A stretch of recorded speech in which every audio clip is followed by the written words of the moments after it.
St. Albert the Great was a Dominican priest who became a bishop. He lived in the 13th century. He actually was a teacher of St. Thomas Aquinas. St. Albert the Great was a very learned man. He wrote 38 volumes on the subject of knowledge of the truth.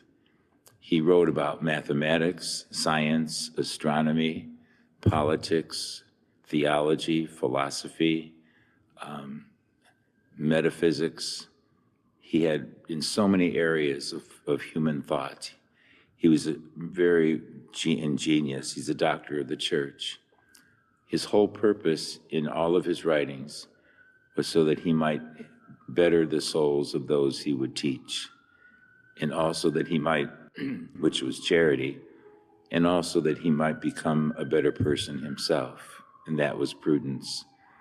St. Albert the Great was a man of great knowledge, and we have him to thank for much of the theology that we have today. He so understood Aristotle's philosophy that, like St. Thomas Aquinas, they could base Christian theology upon it. And so we today just give thanks for his wisdom. The wisdom of God is something unlike any other wisdom. It's a wisdom because he knows all things.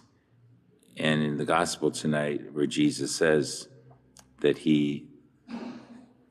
whoever is looking for the kingdom of God must realize that it is here, that it is within us.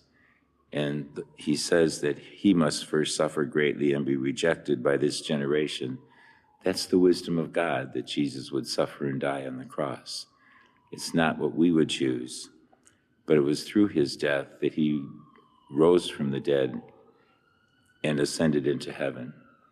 And so as his followers, we too are called to do the same thing. We must endure suffering in this life. And if we join our sufferings, whatever they are, with the sufferings of Christ, and ultimately when we experience death, we will find ourselves in the joy of the resurrected Jesus in heaven. So the feast day gives us hope.